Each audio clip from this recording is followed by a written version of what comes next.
Bonjour, bienvenue sur ma chaîne YouTube. Je suis Marie et je me suis fixée comme objectif d'amener de la visibilité aux auteurs et aux autrices, d'amener des idées de lecture aux lecteurs et aux lectrices et qui sait, de se faire remarquer par les maisons d'édition. Alors aujourd'hui, je veux vous présenter mon unboxing partie 4. N'hésitez pas à aller voir les 3 autres parties qui vous présentent en fait des livres que j'ai reçus des membres du groupe Facebook lecteurs, auteurs et éditeurs. Alors c'est un unboxing un petit peu spécial puisqu'il n'y a pas de livre, en tout cas pas de livre physique. Ce sont des livres qu'on m'a envoyés sous forme PDF. C'est évident qu'envoyer son livre sous forme physique, ça peut très vite représenter un budget.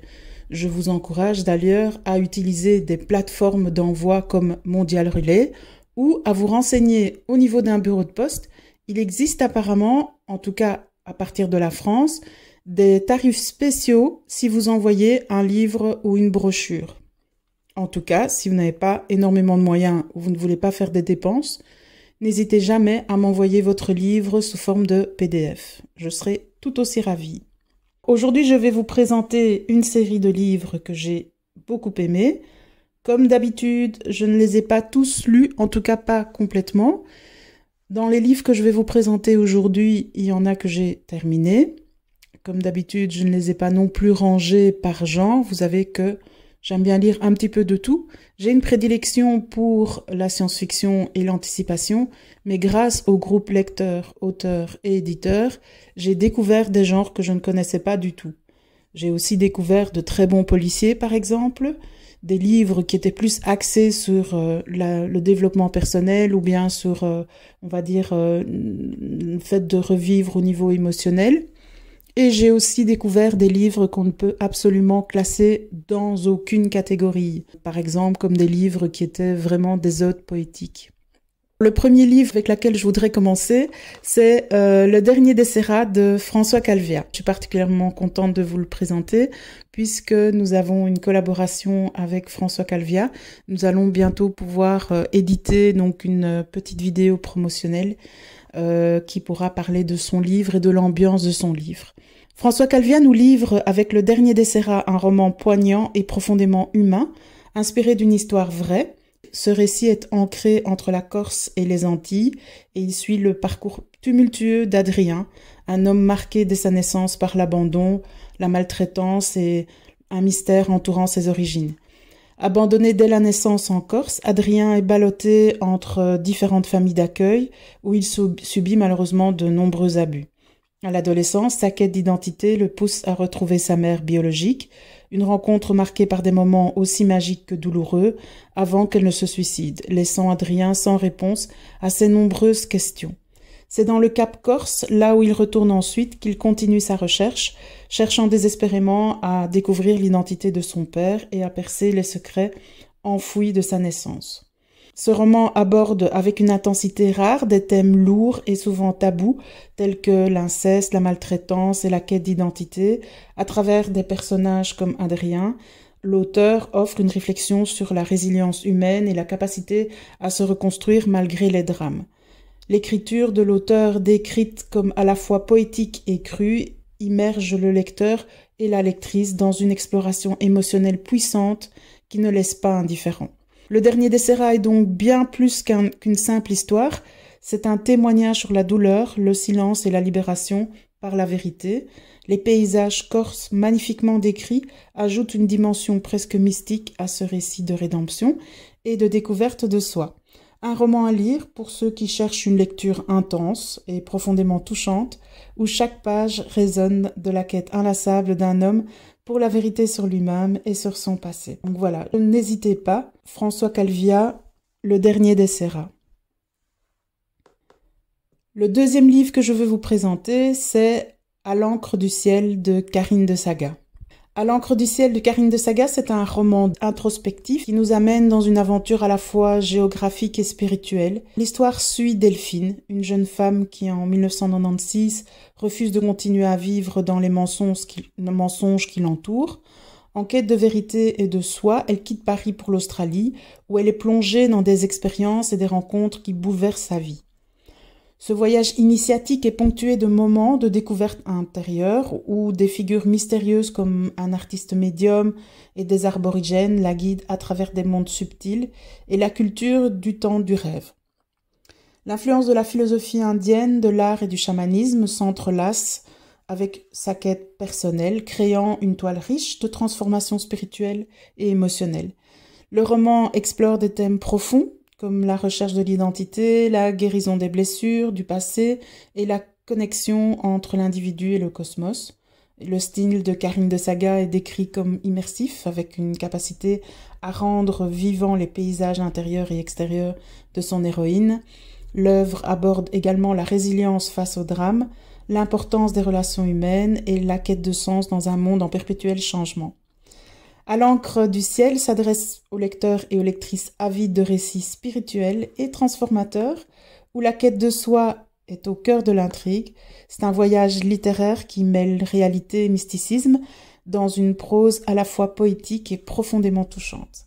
Si vous recherchez un roman qui invite à la réflexion sur le chemin de la vie et les mystères qui nous entourent, ce livre est fait pour vous, n'hésitez pas. Alors, les livres que je vais vous présenter ensuite sont en fait doubles. Il s'agit de Sirène et de Hadès d'Alexandre Dalicia. J'avais d'abord lu Hadès et puis j'ai demandé à Alexandre de m'envoyer Sirène. Et franchement, je ne l'ai absolument pas regretté. Les livres d'Alexandre Dalicia sont de véritables poèmes. D'ailleurs, je ferai une chronique plus détaillée sur Sirène bientôt. Mais en tout cas, je vous le présente déjà dans cet unboxing. Donc, c'est un Sirène donc d'Alexandre Dalicia. C'est un roman qui plonge le lecteur et la lectrice dans un univers post-apocalyptique où les catastrophes naturelles et les conflits ont ravagé les grandes métropoles. Et au cœur de ce chaos, Sirène, une cité mystérieuse, émerge comme une enclave de résistance et de secrets. Le récit, empreint de mysticisme et de réflexion philosophique, explore la survie de l'humanité face à sa propre destruction et à la quête de sens dans un monde en ruine. L'écriture de Dalicia est immersive, mêlant descriptions saisissantes et personnages complexes. Le roman interroge sur la résilience de l'homme et la possibilité d'une renaissance après un désastre. Sirène est une œuvre captivante, idéale pour les amateurs de récits dystopiques et de réflexions profondes sur l'avenir de l'humanité. C'est un livre à découvrir pour ceux qui apprécient les histoires où le fantastique rencontre la réalité brute d'un monde en déclin. Alors il faut savoir que les livres d'Alexandre ne sont peut-être pas toujours accessibles à tout le monde, mais je vous invite à les lire par curiosité parce que c'est de la belle langue française avec de magnifiques mots. Et quand on lit ces textes tout haut, c'est de la musique poétique. N'hésitez pas, ne fût-ce que par curiosité et par envie de lire des beaux mots, à lire le livre d'Alexandre Dalicia. Et son deuxième livre, donc Hadès, que j'avais découvert avant Sirène. C'est une œuvre singulière qui plonge le lecteur ou la lectrice dans une atmosphère énigmatique et introspective. C'est un roman qui se déroule dans un lieu qui s'appelle Hadès, où un homme vit, isolé, entouré de mystères sur son passé et l'origine de cet espace. Le récit est à la fois métaphysique et contemplatif, et il explore des thèmes comme la mémoire, l'identité et la solitude. Alexandre Dalicia utilise une écriture poétique qui capture l'essence du lieu hors du temps, créant une expérience de lecture immersive. Les descriptions détaillées et l'ambiance mystérieuse rappellent les récits symbolistes et chaque élément semble chargé de signification. Pour les lecteurs et lectrices qui sont avides de littérature philosophique et de mystère intérieur, franchement, je vous conseille vraiment ce livre qui est vraiment une très très belle lecture et une très belle découverte. Merci d'ailleurs à Alexandre Dalicia de m'avoir envoyé ces deux livres. Le livre suivant, c'est un livre de Wilson Evans qui s'appelle Franc-maçonnerie, La grande désillusion. Dans Franc-maçonnerie, la grande désillusion, Wilson Evans s'attaque à l'un des sujets les plus énigmatiques et controversés de notre époque, la franc-maçonnerie. L'auteur propose une analyse critique de cette organisation, souvent entourée de mystères et de théories du complot. Il déconstruit les idées reçues et explore les véritables motivations, influences et impacts de la franc-maçonnerie sur la société. J'ai été très heureuse de découvrir ce livre puisqu'en plus j'ai une collaboration avec Monsieur Evans. Nous avons créé du matériel promotionnel et une vidéo promotionnelle qui sera bientôt sur les réseaux sociaux. C'est un livre qui est idéal pour les lecteurs et lectrices qui sont intéressés par l'histoire secrète, la critique sociale et la déconstruction des mythes contemporains. Wilson Evans écrit avec une rigueur intellectuelle qui interpelle tout en restant accessible aux néophytes.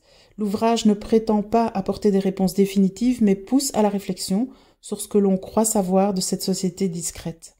C'est un incontournable pour ceux qui s'interrogent sur les mystères qui entourent la franc-maçonnerie et sur la manière dont elle est perçue dans le monde moderne. Last but not least, comme vous savez, un coup de cœur, c'est Les Détectives de l'imaginaire de Loïc et Gaëtan Veur. Alors pourquoi un coup de cœur ? Et en fait, parce que c'est une bande dessinée, et c'est ma première bande dessinée. Donc c'est la première bande dessinée qu'on m'adresse. J'ai reçu très vite un dossier de presse extrêmement complet avec tout le processus qui leur avait permis de créer donc cette bande dessinée. Et c'est quelque chose que j'ai vraiment apprécié. Et comme il y avait l'accès à la bande dessinée, j'ai pu en profiter très vite et j'ai trouvé que cette bande dessinée était vraiment très agréable à lire. En plus, je suis toujours très contente d'encourager de jeunes auteurs. Je sais combien c'est difficile, c'est comme la poésie, de faire paraître une bande dessinée, de trouver des maisons d'édition qui sont intéressées par ce style de livre. Et je sais combien c'est difficile d'en faire la promotion. Alors, n'hésitez pas. Cette bande dessinée est pour vous et je vous en dis un peu plus. Donc, Les Détectives de l'imaginaire, c'est une bande dessinée captivante qui est signée par Loïc et Gaëtan Veur et qui nous plonge dans un univers où l'imaginaire prend vie et où les frontières entre la réalité et la fiction s'estompent. Les auteurs, avec un style graphique unique et une narration inventive, suivent une équipe de détectives, pas comme les autres, chargés de résoudre des mystères qui défient l'entendement. Chaque page est une invitation à explorer des mondes fantastiques, peuplés de créatures étranges et de situations absurdes, le tout avec une dose d'humour et de suspense. Les personnages hauts en couleur sont aussi attachants que complexes, chacun apportant sa propre touche au récit. Donc cette bande dessinée est une véritable ode à l'imaginaire, c'est idéal pour les amateurs de récits fantastiques, d'enquêtes originales et de graphismes innovants. Les Détectives de l'imaginaire ne se contentent pas de raconter une histoire, elles transportent le lecteur et la lectrice dans un voyage visuel et narratif hors du commun, et c'est un incontournable pour les amoureux du 9e art qui cherchent à s'évader dans des aventures extraordinaires. Donc n'hésitez pas, c'est un style un peu différent, peut-être si vous n'avez pas l'habitude d'acheter des bandes dessinées, pourquoi pas, et surtout, vous encouragez de jeunes auteurs qui méritent de l'être. Voilà, nous sommes arrivés à la fin de cet unboxing un petit peu particulier. J'espère que ça vous a plu et j'espère que vous aurez des coups de cœur pour les livres que j'ai reçus et que je vous encourage à lire. Un petit récapitulatif. Le dernier Desserrat de François Calvia, À l'encre du ciel de Karine de Saga, Sirène et Hadès de Alexandre Dalicia, Franc-maçonnerie, la grande désillusion de Wilson Evans, Les Détectives de l'imaginaire, la bande dessinée de Loïc et Gaëtan Veur. Voilà, n'hésitez pas à me mettre un pouce et à vous abonner à la chaîne. Vous pouvez également m'offrir un café si vous voulez m'encourager dans ma démarche. Vous pouvez le faire via le lien Ko-fi qui est repris dans les commentaires. N'hésitez pas non plus à nous rejoindre dans le groupe lecteurs, auteurs et éditeurs qui vient de dépasser ses 20 000 membres enthousiastes. Voilà, je vous retrouve bientôt pour d'autres aventures et merci de m'avoir écouté et regardé. À bientôt!